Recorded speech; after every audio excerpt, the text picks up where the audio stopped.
I loved hearing what Gary had to say. Gary always talks about making sure we're doing things the right way, and we have to do it. And I was thinking about what I was going to talk about this morning, and I knew Rich would be speaking earlier in the day about the growth we've had over the last 7 years. And I knew he'd bring up the meeting that we had yesterday morning with the executives, where we're looking at the opportunity in front of us going, how are we going to do this?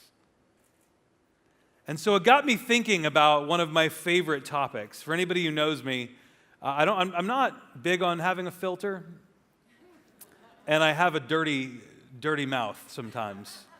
And so I decided that my speech this morning would be centered around the dirtiest words I know in the English language. You guys okay with that? So if we're going to start talking about the dirtiest words in the English, Gary is so scared right now. If we're going to start talking about the dirtiest words in the English language, we have to start with the F word. So we're going to say it together. No. So the dirtiest word in the English language is the F word, and by the F word I mean fear.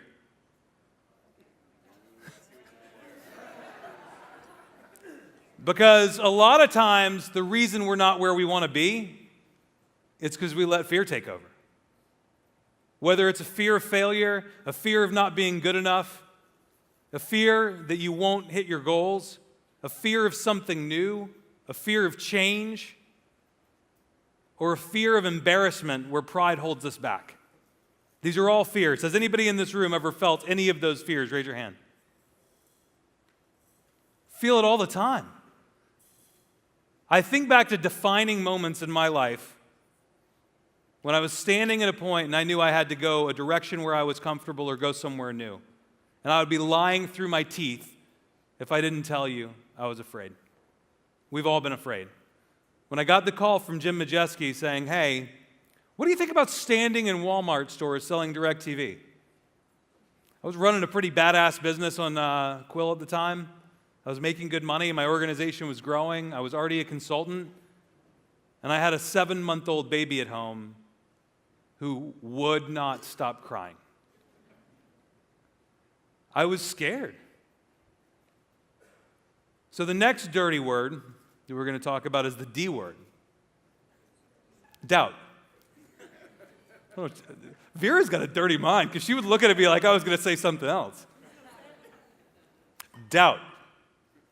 So when fear's there, doubt comes into play as well.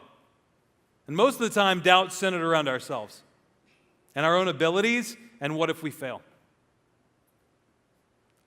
And the last dirty word to me is really the dirtiest word in the English language because it's the most dangerous emotion we feel, which is guilt.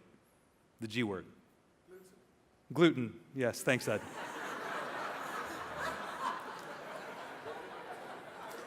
Ed forgets that I have a microphone right now and he doesn't.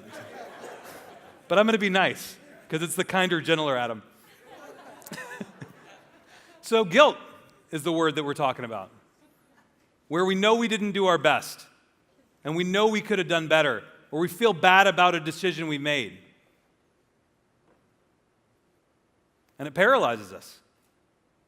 So fear, doubt, and guilt are these emotions that a lot of times run our lives and drive our decision making. Would you guys agree with that? Even if we don't want to admit it.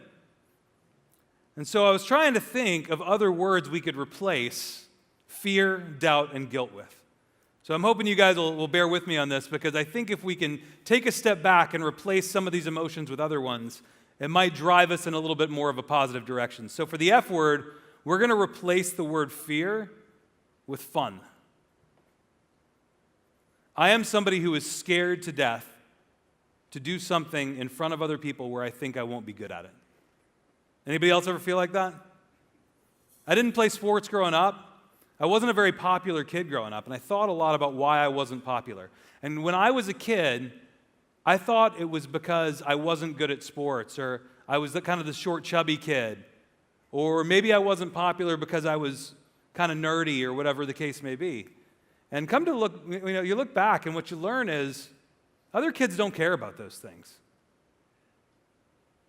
The reason I wasn't a popular kid is I didn't join in when other people were doing the fun things. I excluded myself from the fun out of my own fear. And I think a lot of times when we're faced with a decision where we might fail or that's scary as hell, we back away and come up with a reason for why we are not going to do it. Has anybody ever done that? Because I know I have. So every time we're afraid, if we replace fear and say, let's make this an adventure. How can I make this fun where even if I screw up 100 times, even if I fall on my face, I'm going to have fun doing it. And when we went and started retail, this was our mission. We did not start DirecTV because we wanted to build a new campaign in Sidcor. To me, a campaign was like, great, we'll have 30 offices. So what? We wanted to build a new business. And the way we built this business, everybody in this room together, was one simple thing. We were born to win, no plan B. We burned the ships. And we failed a lot. Rich talked about 2013, 14. Still wake up in a cold sweat. He is not lying. It happened last night. I had to leave a note for the cleaning people saying, I had a very sweaty evening. And it wasn't for fun reasons. Will you please change the sheets? Because I had 2013 nightmares. But we had fun doing it. I have never in my life had more fun than I had failing with Rich and Mike Iorio when we built this program. And we just laughed and laughed and laughed, going, well, everything's gone wrong. Let's see what can happen now. What else are they going to throw at us? Bring it, because we're experts now. So you replace the fear with fun, and you make it an adventure. Then you got doubt. I thought Brian had a great point with this. I loved his message because when all else fails, punch him in the face. So doubt, let's replace doubt with discipline. What do you guys think about that? Because if you doubt your own abilities, there's only one thing to do. Whatever you're doubting your ability in, just go do it more. Over and over again every day. Let go of the fear, have fun doing it, and replace doubt with discipline. How much earlier can you get up? Listen, I know you guys work hard. You wake up early, you go to bed late, you're at team nights with your guys, you're in the field, you're taking interviews. Is getting to ownership in our business easy? No, one more time. Is getting to ownership in our business easy? No, it is not easy. The fact that you're in this room says that you are one in a million. And you deserve a huge amount of respect for making it into this room. The fact that you were able to do what thousands of other people try and fail, you should be incredibly proud of. So imagine with your tenacity, resilience, and grit, if you replaced the doubts you have in yourself with discipline, saying, if I am scared I'm not good enough, I just need to do it more. Wake up earlier, eat healthier, exercise more, get more sleep. And if there's something you suck at, ask for help. And be willing to listen and take in the coaching and evolve yourself to the next level. If I was the same person right now as I was when we started this 7 years ago, I am 100% confident we wouldn't be as successful as we are right now. We have to change every day and get better. And let's talk about guilt, where we're sitting there and we got our heads spinning because we know we screwed something up. We know we let somebody down. We know we let ourselves down. We know we could have done better. That bad tired when you're laying in bed and you close your eyes and you see the battle you lost because you didn't try hard enough. Has anybody ever felt that feeling? It's the worst feeling. And then you have what Tony Robbins calls a downward guilt spiral, where you do something stupid, you feel bad about it, you feel like you don't deserve to win, so you do something stupid again to guarantee you're going to fail. Have anybody else been there? Because I know I've done that too. And it doesn't just mean in business. It can be fighting with your significant other where you pick a fight or you lose your temper because you know you're wrong, and then you're more of a jerk because you're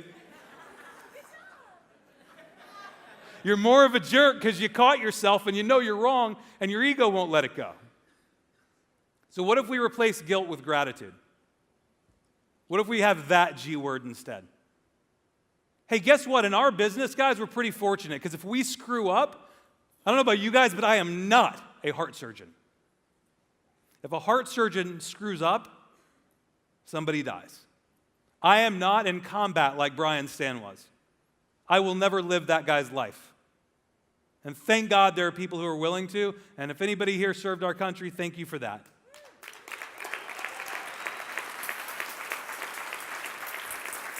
But with what we do, who here has screwed something up in your business? You know the best part about what we do is every single time we screw up, we get to try again until we get it right. So how about gratitude for that? How about gratitude for the fact that when we make a mistake, we have a chance to right it? So I am 100% sure that if we erase our fear, and when we're afraid, we figure out a way to make it fun and to make it an adventure. If we doubt ourselves, we focus on discipline and how to improve.